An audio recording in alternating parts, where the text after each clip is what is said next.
নিলে বলেন কত দিন আমি নিব না তাই হ্যাঁ না নিলে শুনে লাভ কাটা দিচ্ছে না দিয়ে তো দিচ্ছে এই কাটা কাটা দিয়ে সারছে দেখ রক্ত বেরিয়েছে ওরে শুদ্ধ এবং দেশাল শিখ ওরে শুদ্ধটা ওই যে নাইন্দিল মা তুই হাতে দিতে ওই শুদ্ধ কিন্তু একের নাইন্দিল আইসা হরিসভা মন্দিরের সামনে আইসা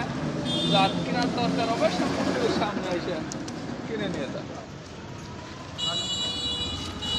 কিছু দেশাল আছে কিছু চাষের আছে সব কিছুই আছে আপনার আইসা আর করবো ঠিকানা করুন না হ্যাঁ হরিসভা মন্দিরের সামনে